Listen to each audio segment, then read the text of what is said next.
Hello and welcome back to my channel. I am checking on my wheels. I want to check brakes, I want to check spindles, I want to check all the bearings. I want to make sure everything's right, not overly tight, not overly loose. I was able to shake the wheels just a little bit. That's a good indication where things need to be inspected and need to be adjusted. Mine is just a teeny little bit of movement, and that's a good way to start with your inspections.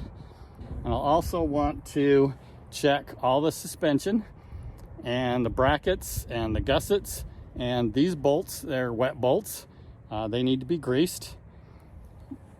And then while I have these wheels off, I'll pull the drums and we can check all the brakes and all the surfaces. So I'll point all that out too.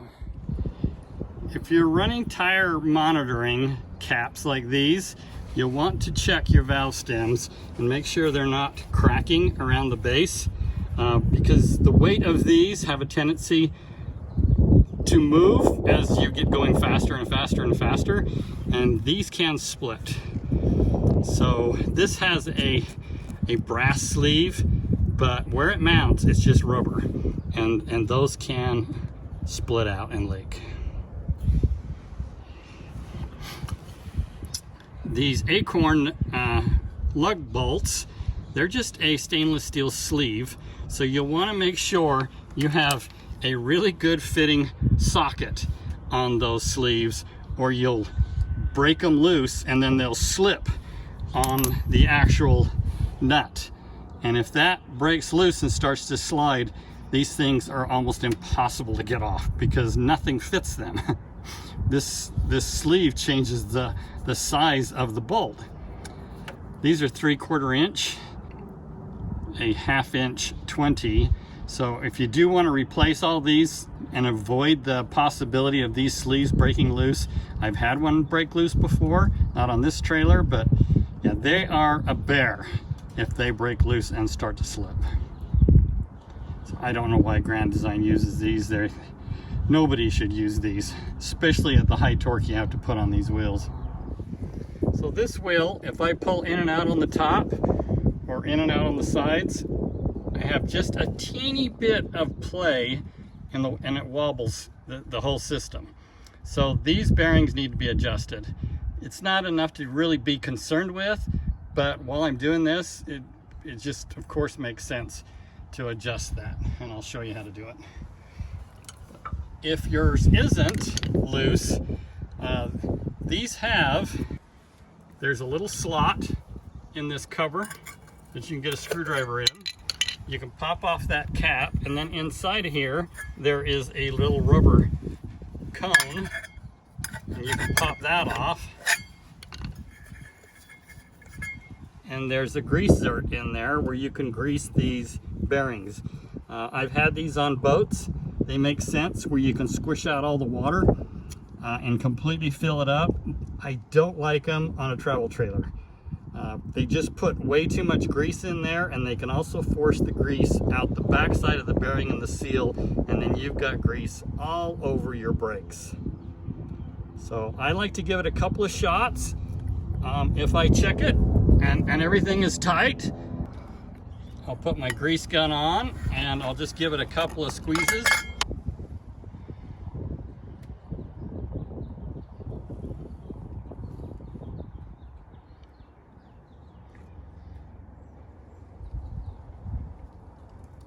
And that's it.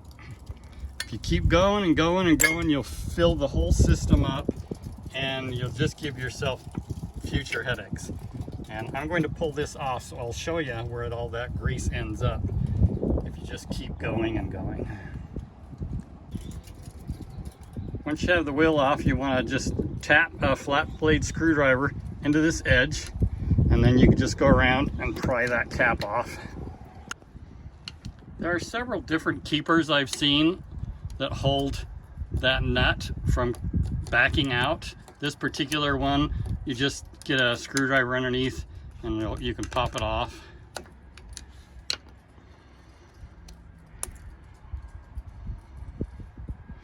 And then these typically will come off. They're just finger tight.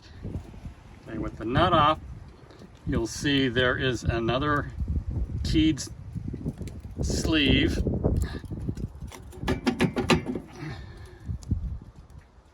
It's just a big washer, and there's the keyway right there, and that goes into this keyway to line that up when you put it back on. And if you just wiggle the drum, it will force that bearing out, so you can pull the bearing out, and then you'll want to inspect all the surfaces on that bearing.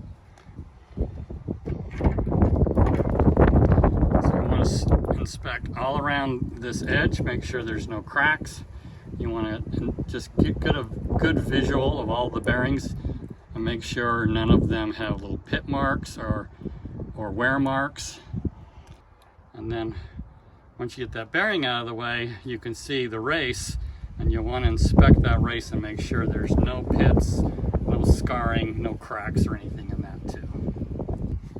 Now with the brake drum off, this surface rides on this magnetic electric braking system.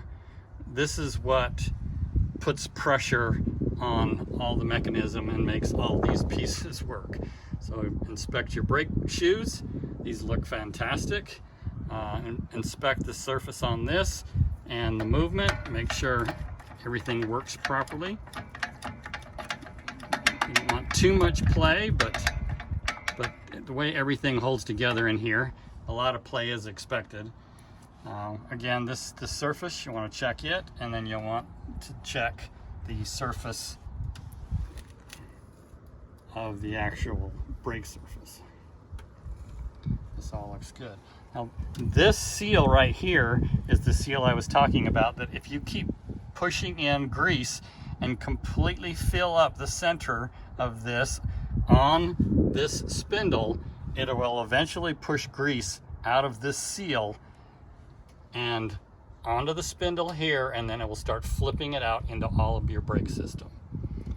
And you will lose your brakes, as well as make a complete disastrous mess in here that you have to clean up. And you do not want grease on these brake surfaces. They need to be clean and smooth. So everything looks great. I'll put all this back together.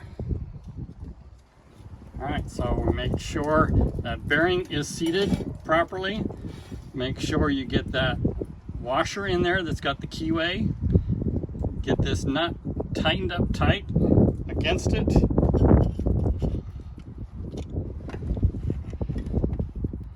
You can use a crescent wrench or a big set of pipe pliers like these, just as tight as you can make it, and then back it off a hair. You can see I can't move it unless I really put a lot of pressure on it. I can loosen that back up. So you don't want it really tight.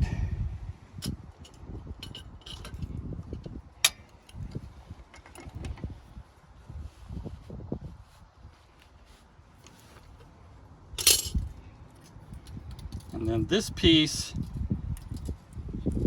it's kind of confusing on how it goes back together, but basically you line up that keyway and then just force it into place.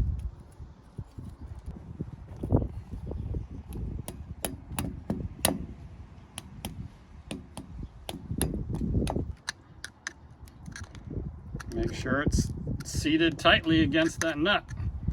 And that nut's not going anywhere.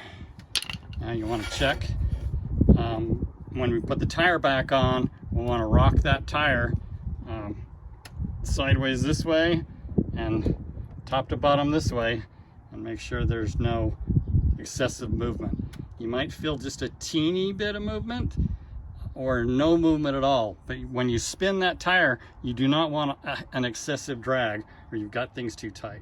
You'll want to inspect all the gussets, all the welds, and the sides of these. They have a tendency to crack on all four sides, so inspect those. Inspect all of your bolts. These are all wet bolts, and On the other side, I was able to get grease into all of them but one, and I had to take it apart to get grease in that forward one. But I was able to get grease in all of them. So again, the grease zert is on the back side of this bracket, just a couple of squirts.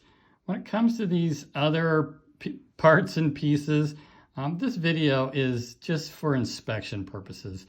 I don't want to use this as what you should be doing and how you should be doing it. It's just a good once over before you use your RV in the spring. If you want to hand pack the bearings before you put it back together, I recommend that. And then check all your springs too and all the brake surfaces. Just make sure there's no cracks anywhere.